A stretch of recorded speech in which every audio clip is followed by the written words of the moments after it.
500 കൊല്ലം നമ്മൾ ഭൂമിയിൽ ജീവിച്ചു എന്ന് കരുതുക.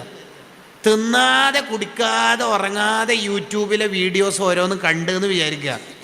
എന്നാലും വീഡിയോസ് തീരൂല, ഇനിയും വീഡിയോ ബാക്കിയുണ്ടാവും. ഇത് കണ്ടു തീർക്കലല്ല നമ്മളെ പണിയെന്നെങ്കിലും നമ്മൾ തിരിച്ചറിയണം. ലോകത്തുള്ള എല്ലാ വാർത്തയും വായിക്കണമെന്ന് യാതൊരു നിർബന്ധവുമില്ല. എല്ലാവരുടെയും സ്റ്റാറ്റസ് നോക്കുക. എൻ്റെ സ്റ്റാറ്റസ് ആരെല്ലാം നോക്കീന്ന് നോക്കുക. ഈ വട്ട് പരിപാടിയൊക്കെ ഒന്ന് നിർത്തണം. സമയം നല്ലതിന് വേണ്ടി മാത്രം ചെലവാക്കണം. മഹാന്മാരുടെ ജീവിതം വായിച്ചു നോക്കൂ. സുൽത്താനുൽ ഉലമ ഉസ്താദ് പറയാറുണ്ട്, പലപ്പോഴും താജുൽ ഉലമ തങ്ങളുപ്പാപ്പൻ്റെ കൂടെയുള്ള യാത്രയിൽ അത്ഭുതപ്പെട്ടു പോകും. പല യാത്രകളിലും രാവിലെ താജുൽ ഉലമ ഉള്ള സീറ്റിൽ നിന്ന് ഖുർആൻ ഒത്തി ഇങ്ങനെ കേൾക്കും. സുബഹി കഴിഞ്ഞിട്ട് ദീർഘദൂര യാത്രയൊക്കെ കഴിഞ്ഞിട്ടുള്ള അനുഭവങ്ങളാണ് പറഞ്ഞു വരുന്നത്. സമയം കളയാത്ത ജീവിതങ്ങളാണ് നമ്മുടെ നേതാക്കളുടേത്. ഒരാൾ മരണപ്പെടുന്ന സമയത്ത് ഏറ്റവും കൂടുതൽ ആഗ്രഹിക്കുന്നത് കുറച്ച് സമയം തരോന്നായിരിക്കും. കുറച്ച് സമയം തരോ, ലൗലാ അഖർതനി ഇലാ അജലിൻ ഖരീബ്, കുറച്ച് സമയം തരോ അസ്രായിലേ. ഇല്ല, ഈ കുറച്ച് എന്നതിൻ്റെ താല്പര്യം ഒരു ദിവസമൊന്നും തരൂലെങ്കിൽ അസ്രായിലെ 1 മണിക്കൂർ നോ, എന്നാൽ 1 മിനിറ്റ് തരോ, ഇല്ല, എന്നൊരു 10 സെക്കൻഡ് തരോ. ആരാ ചോദിക്കുന്നത്? ലാസ്റ്റ് സീൻ ടുഡേ 12:35 വാട്സപ്പ് മുപ്പറ ചോദിക്കുന്നത്. ഒരാൾ പരലോകത്തെത്തിയാൽ ഏറ്റവും കൂടുതൽ ടെൻഷനാകുന്ന കാര്യം എന്താ? ജീവിതത്തിൽ നഷ്ടപ്പെടുത്തിയ സമയത്ത് ഓർത്തിട്ടായിരിക്കും. ഒരാൾ നരകത്തിലെത്തിയാലോ ഉറപ്പല്ലേ? നരകത്തിലെത്തിയ മനുഷ്യൻ വിളിച്ചു പറയുന്നത് ഖുർആനിലുണ്ട്, റബ്ബന അഖ്രിജ്ന, അല്ലാഹുവേ എന്നെ നരകത്തുനിന്നൊന്ന് പുറത്തെടുക്കാവോ. അല്ല മോനെ, നരകത്തുനിന്ന് പുറത്തെടുത്തിട്ട് നിനക്ക് എന്താ വേണ്ടത്? ഫുഡാണോ? ഭാര്യന? ഭർത്താവ്? പിന്നെ എന്താ വേണ്ടത്? ഒച്ചതി പറയും. വണ്ടിയാണോ? Bugatti, BMW? ഇതോ അല്ല. പിന്നെന്താ വേണ്ടത്? ഫോണ് വേണോ? എന്താ വേണ്ടത്? എന്താ? സമയം തരോ. എന്തിന്? നഅമൽ സ്വാലിഹ, കുറച്ച് നല്ല കാര്യം ചെയ്തിട്ട് രക്ഷപ്പെടാനാണ്. അയ്യേ, അത് വെറുതെ. നീ പിന്നെ ഇൻസ്റ്റഗ്രാമിൽ അല്ലല്ല ഗൈറല്ലദീ കുന്നാ നഅമൽ, പണ്ട് ചെയ്ത ഒരു തെറ്റും ചെയ്യൂല, കുറച്ച് സമയം നീ തന്നോക്ക്, നീ വേണമെങ്കിൽ നിരീക്ഷിച്ചോ, ഞാൻ നല്ലതേ ചെയ്യുള്ളൂ. അപ്പം അള്ളാഹ് തിരിച്ചു ചോദിക്കുന്നത് എന്താണെന്നറിയോ? അല്ല, എനിക്ക് പണ്ട് ദുനിയാവിൽ ആയുസ് ഉണ്ടായിട്ടില്ലേ? ഉണ്ടായിന്. അന്ന് സമയമൊന്നും ഉണ്ടായിട്ടില്ലേ? അതെ അല്ലാഹ്, അതെന്താ സംഭവം എന്ന് വെച്ചാൽ എനിക്ക് കുറച്ച് ആയുസ്സേ കിട്ടിയിട്ടുള്ളൂ. ഞാൻ 24-ാം വയസ്സിൽ അപകടത്തിൽ മരിച്ച ആളാണ്. അതുകൊണ്ട് കാര്യമായിട്ടൊന്നും ആയുഷ്കാലമൊന്നും കിട്ടിയിട്ടില്ല. പിന്നീട് നന്നാവാന്നൊക്കെ വിചാരിച്ചിട്ട് അങ്ങനെ ജീവിക്കുമ്പോഴാണ് മരിച്ചു പോയത്. അങ്ങനെ മേഡം എത്ര പറഞ്ഞത്? ഞാൻ 21-ാം വയസ്സിൽ മരിച്ച ആളാണ്, കാര്യമായിട്ടൊന്നും കിട്ടിയില്ല, ഡിഗ്രിയും കഴിഞ്ഞ് PG അങ്ങനെ സെൻറ്റ് ഓഫ് എല്ലാം കഴിഞ്ഞ് അങ്ങനെ ശരി. അപ്പോൾ അള്ളാൻ്റെ തിരിച്ചുള്ള ചോദ്യം കേട്ടോ. ഈ ചോദ്യം പറയാനാണ് ഞാൻ ഇത്രയും വിശദീകരിച്ചത്. എന്താ ചോദ്യം എന്നറിയോ? അവലം നുഅമ്മിർക്കും മാ യതദക്കറു ഫീഹി മൻ തദക്കർ വജാഅകുമുൻ നദീർ. സർ എത്ര വയസ്സ് പറഞ്ഞാൽ മരിക്കുമ്പോൾ 24. 20 വയസ്സുള്ള ആയിരക്കണക്കിന് ചെറുപ്പക്കാരതാ സ്വർഗത്തിൽ. നന്നാവാൻ അതൊക്കെ ധാരാളം. +4 കൊല്ലം നിങ്ങൾക്ക് കിട്ടീന് ഇല്ലേ? അല്ലടാ, +4 കൊല്ലം കിട്ടീന്. മേഡം എത്ര പറഞ്ഞത്? 21-ാം വയസ്സിൽ മരിച്ചു. 18 വയസ്സുള്ള 100 കണക്കിന് ആയിഷ ഫാത്തിമമാരതാ സ്വർഗത്തിൽ. +3 വർഷം മേഡത്തിന് കിട്ടീന് അല്ലേ? എന്നിട്ട് വജാഅകുമുൻ നദീർ. ഈ വയല് പറഞ്ഞ ദിവസം 30 എത്ര മണിക്കാണ് ഉറങ്ങിയത്?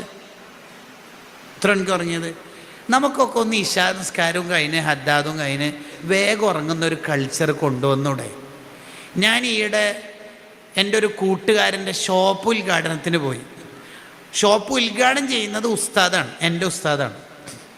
ഉദ്ഘാടനം കഴിഞ്ഞ് തിരിച്ചു വരുമ്പോൾ ഉസ്താദും ഞാനും വണ്ടിയിൽ എൻ്റെ സുഹൃത്ത് നിശ്ചയിച്ച ഡ്രൈവറുമാണ് ഉള്ളത്. ഉസ്താദ് എൻ്റെ അടുത്ത് പറഞ്ഞു, മോനെ നീ പ്രസംഗിക്കൊക്കെ ചെയ്യുന്നതല്ലേ, വാള് പറയുമ്പോഴേ നമ്മളെ നാട്ടുകാരോട് ഒരു കാര്യം പറഞ്ഞു കൊടുക്കണം. ഞാൻ ചോദിച്ചാൽ എന്താ ഉസ്താദ് പറഞ്ഞാൽ ഞാൻ പറയുമല്ലോ, ഉസ്താദ് പറഞ്ഞാൽ അതിൻ്റെ ഒരു ബർക്കത്തും ഉണ്ടാവുമല്ലോ, ഉസ്താദ് പറഞ്ഞതല്ലേ. ഉസ്താദ് എന്താ പറയുന്നത്? നേരത്തെ ഉറങ്ങിയിട്ട് നേരത്തെ ഉണർന്ന ജീവിതം അത് വേണമെന്ന് പറയും. അതുതന്നെയാണ് ഏറ്റവും വലിയ ബർക്കത്ത് എന്ന്. രാവിലെ എണീക്കുന്നവർക്കുള്ള ബർക്കത്താണ് പിന്നെ ഉസ്താദ് കൂടുതൽ സ്ഥാപനം എത്തുന്നവരെ വിശദീകരിച്ചത്. ഉസ്താദിൻ്റെ ഇറങ്ങേണ്ട എത്തുന്നവരെ ഉസ്താദ് അതിന് കുറേ തെളിവുകളും ഷർ മുസ്ലിം നവഇമാമിൻ്റെ ഇബാറത്തുകളൊക്കെ വിശദീകരിക്കുക ചെയ്തത്. നമുക്ക് ഈ ഉമ്മത്തിന് ഇപ്പം വന്ന ഏറ്റവും വലിയ ദുരന്തമാണ് വളരെ ലേറ്റായിട്ട് ഉറങ്ങൽ. നേരത്തെ ഉറങ്ങണം. ചെറുപ്പക്കാരികൾ എൻ്റെ വയല് കേൾക്കണ്ടല്ലോ, ധാരാളം ആൾക്കാർ ഇവിടെ മജ്ലിസിലുണ്ടല്ലോ. നേരത്തെ ഉറങ്ങുക. ഒരു 9-9:30 ഉറങ്ങിക്കഴിഞ്ഞാൽ നമുക്ക് തന്നെ 3-4 മണിയാകുമ്പോൾ ഉറക്ക് മതിയായിട്ട് ഉറക്കിൻ്റെ ഫീസ് അടിച്ചു പോയിട്ട് പിന്നെ നമുക്ക് ഉറങ്ങണം എന്ന് വിചാരിച്ചാൽ തന്നെ ഉറങ്ങാൻ കഴിയില്ല. പിന്നെ തഹജ്ജുദൊക്കെ അടിപൊളിയായിട്ട് നിസ്കരിക്കാൻ പറ്റും. നമ്മുടെ ഉറക്ക് ഫുള്ള് പോകും. 9:30 ഉറങ്ങിയ ഒരാൾ 10:30, 11:30, 12:30, 1:30, 2:30, 3:30, 4:30, നിങ്ങൾ ആലോചിച്ച് നോക്കിയേ, 7 മണിക്കൂർ അയാൾക്ക് ഫുള്ള് കിട്ടുകയാണ്. ഇത് 1:30, 2 മണിക്കൊക്കെ ഉറങ്ങിയിട്ട് സുബി പേരിനെ നിസ്കരിച്ചിട്ട് പിന്നെയും രാവിലെ ഉറങ്ങുന്ന ഒരാളുടെ ജീവിതത്തിൽ എങ്ങനെയാണ് ബർക്കത്ത് ഉണ്ടായാൽ? എൻ്റെ ഉമ്മത്തിന് രാവിലെ ബർക്കത്ത് ചെയ്യണേന്ന് നബി സല്ലല്ലാഹു അലൈഹി വസല്ലം ദുആയിരുന്നല്ലേ. ആ ദുആ ആദ്യമായിട്ട് കേട്ട സ്വഹാബി പണക്കാരനായ സ്വഹാബിയാണ്. എന്താ കാരണം? ഈ ദുആ കേട്ട മുതൽ ആ സ്വഹാബി രാവിലെ തന്നെ കച്ചവടത്തിന് പോകും. രാവിലെ ഉറങ്ങി തീർക്കുന്ന അസുഖമൊന്നും നമുക്ക് പറ്റൂല. അത് നമ്മളെ ജീവിതത്തിലെ ബർക്കത്ത് നഷ്ടപ്പെടുത്തും. ഈ ലേറ്റായിട്ട് ഉറങ്ങുന്ന ചെറുപ്പക്കാരികൾക്കുള്ളൊരു തോന്നൽ തന്നെ രാവിലെ ഉറങ്ങാലോ, കോളേജിൽ പോകുന്നവരെ അല്ലെങ്കിൽ ഷോപ്പിൽ പോകുന്നവരെ, എന്തൊരു മോശം സ്വഭാവമാണ് രാവിലെ ഉറങ്ങാനോ. നമുക്കോ അത് സ്വഭാവമോ? അത് നല്ലതാണോ? നടുവേദന കൊണ്ട് കഷ്ടപ്പാട് പറഞ്ഞ ഷെഹറാനി ഇമാമിനോട് ഉസ്താദ് പറഞ്ഞത് എപ്പോഴെങ്കിലും രാവിലെ ഉറങ്ങാറുണ്ടോ എങ്കിൽ അത് ഒഴിവാക്കൂന്നല്ലേ പറഞ്ഞത്. പറഞ്ഞു വന്നതിൻ്റെ ഒരു ആശയ ചുരുക്കം എന്ന് പറയണത് രാവിലത്തെ സമയം ബറക്കത്തുള്ള സമയമാണ്. രാവിലത്തെ സമയം ഇമാം നവവി റളിയല്ലാഹു അൻഹു തൻ്റെ അൽ അദ്കാർ എന്ന കിതാബിൽ പറയുന്നുണ്ട്, ആ സമയത്തുള്ള ഔറാദുകൾ നീ ഒഴിവാക്കരുത്. ഫുള്ളായിട്ട് ചൊല്ലാനൊന്നും പറ്റൂലെങ്കിലും ഒരു ദിക്റെങ്കിലും ആ സമയത്ത് മോൻ ചെല്ലണം. ഒരു അഊദു ബികലിമാത്തില്ലാഹി താമ്മാത്തി, ഒരു ബിസ്മില്ലാഹില്ലദീ ലാ യദുറു, ഒരു സുബ്ഹാനല്ലാഹിൽ അലീമി വബിഹംദി, എന്തെങ്കിലും ഒരു ദിക്റെങ്കിലും ആ സമയത്ത് ചൊല്ലണം. അത്രയും ബർക്കത്തുള്ള സമയം. ഇനി രാവിലെ ഉറങ്ങരുത്, രാവിലെ ഉറങ്ങിയാൽ ബർക്കത്ത് നഷ്ടപ്പെടും എന്ന പ്രഭാഷണം കേട്ടിട്ട് നാളെ മുതൽ നമ്മൾ എന്തും ചെയ്യരുത്. രാവിലെ വീട്ടിൽ നിന്നാൽ എന്തായാലും ഉറക്കം വന്നു പോകും. അതുകൊണ്ട് ഞാൻ ഇത് തട്ടുകടയിൽ പോയിട്ട്, ഷോപ്പിൽ പോയിട്ട്, ചായക്കടയിൽ പോയിട്ട് ബടായി വിടാം. അതിനങ്ങോട്ട് നല്ല ഉറങ്ങും തന്നെയാണ്.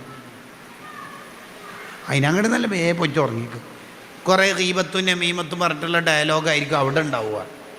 ഹുസ്നുത്തനബുഹ് ലിമാ വറദ ഫിത്തശബ്ബുഹിൽ പറയുന്നുണ്ട്, ചില ആൾക്കാർ രാവിലെ തന്നെ കാപ്പി കുടിക്കാനോ പോകുക. കാപ്പി കുടിക്കുന്നതിന് തെറ്റെന്നല്ല. 10 രൂപൻ്റെ ചായ 800 രൂപൻ്റെ പെട്രോൾ അടിച്ചിട്ട് ഇൻസ്റ്റഗ്രാമിൽ റീലും കണ്ടിട്ട് നമ്മളിങ്ങനെ ചായ കുടിക്കുന്നതിനെങ്ങാനും എതിർത്താൽ അതും വലിയ പ്രശ്നമാവും. അതല്ല ഞാൻ പറയണത്. അതൊക്കെ ഒരു ഉപ്പയോ ഉമ്മയോ നമ്മളോട് ഉപദേശിക്കുന്ന സമയത്ത് ഉപ്പയും ഉമ്മയും എൻ്റെ ഗുണത്തിന് വേണ്ടിയാണ് പറയുന്നത് നമ്മൾ ചിന്തിക്കണം. നമ്മളാ സമയമൊന്നും വെറുതെ കളയരുത്. രാവിലെ വേഗം ജോലിക്ക് പോകണം, പഠനത്തിനിറങ്ങണം. ബർക്കത്തുള്ള സമയമാണത്. രാവിലെ കിതാബ് നോക്കണത്, മുത്താല ചെയ്യുന്നത് നല്ല മെമ്മറി പവർ വർദ്ധിക്കാനുള്ള കാരണമാവുന്ന. അതിനൊക്കെ ഇബാറത്തുകളുണ്ട് കിതാബിൽ. അപ്പോൾ പറഞ്ഞു വന്നത് നമ്മളെ സമയം വെറുതെ കളയരുത്. നിങ്ങൾ വെറുതെ ആലോചിച്ച് നോക്കിയേ, ഒരു മനസ്സോടുകൂടി നമ്മൾ ആലോചിച്ച് നോക്കിയേ, ഒരു സുബ്ഹാനല്ലാഹി വബിഹംദിഹി എന്ന് ചൊല്ലിയാൽ സ്വർഗത്തിലൊരു മരം കിട്ടും. 10 എണ്ണം ചൊല്ലിയാൽ 10 എണ്ണം കിട്ടും. നിങ്ങൾ ആലോചിച്ച് നോക്കിയേ. ഇത് വിശദീകരിച്ചിട്ട് ഇബ്നുൽ ജൗസി തങ്ങൾ പറയാ, എന്താ പറയണത്? ഒരു സുബ്ഹാനല്ലാഹി വബിഹംദിഹി എന്ന് ചൊല്ലിയാൽ സ്വർഗത്തിൽ മരം കിട്ടും എന്നല്ലേ ഹദീസ്? അതെ. മോനെ, നീ ഈ ഹദീസ് കേട്ടാ പിന്നെ നീ എങ്ങനെ സമയം കളയണത്?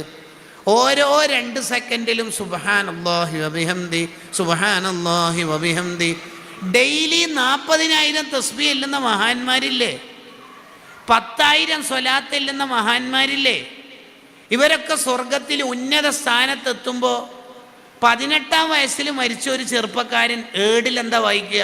ഓനെന്താ ഏടിൽ വായിക്കുക?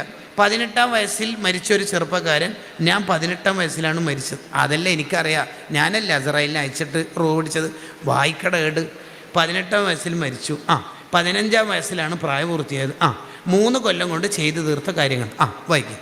2,48,236 വീഡിയോസ് യൂട്യൂബ്, ഇൻസ്റ്റ, റീൽസ് വഴി കണ്ടു. വേറെന്താ വായിക്കൽ? വേറെന്താ നമ്മളെ ചെക്കന്മാർ വായിക്കൽ? പറയും. വേറെന്താ വായിക്കൽ? വേറെന്താ ഞാനും നിങ്ങളും വായിക്കൽ? എന്താ വായിക്കുക? നവവി ഇമാം റഹിമഹുല്ലയുടെ 45 വയസ്സുകാലം ഓരോ ദിവസം എഴുതിയ പേജുകൾ എണ്ണാൻ മാത്രമുണ്ട്. അവരത് പറയും. സമയം കളയൽ എന്ന രോഗം നമുക്ക് ഉണ്ടാവരുത്. സമയം കൊണ്ട് സ്വർഗം വാങ്ങണം. ഒരു മനുഷ്യനും എന്ത് പറയാൻ പറ്റൂല, അള്ളാഹു എന്താ ചെയ്യാൻ പറ്റുക എന്നറിയാത്തതുകൊണ്ടാണ് ഞാൻ സമയം വെറുതെ കളഞ്ഞതെന്ന് ഒരാൾക്കും പറയാൻ പറ്റില്ല. 10 സൂറത്തുൽ ഇഖ്ലാസ് ഓതിയാൽ സ്വർഗത്തിലൊരു വീട് കിട്ടുമെന്ന് ഹദീസുണ്ട്. അപ്പോൾ 20 ഓതിയാലോ എന്നാ ഉമറുള്ളാൻ്റെ ചോദ്യം. 2 കിട്ടും. 30 ഓതിയാലോ? എത്രയോ ഒന്ന് അള്ളാഹ്ക്ക് അത് തരുന്നതിന് എന്താണ് എന്നാ ഹദീസിൻ്റെ മറുപടി. 30 ഓതിയാൽ 30 കിട്ടും. 3 വീട് കിട്ടും. അത്ര തന്നെ. വേറെന്ത്? സമയം കളയരുത്. സമയം കളയൽ എന്ന രോഗം വന്നാൽ അള്ളാഹിൻ്റെ പരിഗണന നഷ്ടപ്പെട്ടു എന്നാണ് അർത്ഥം.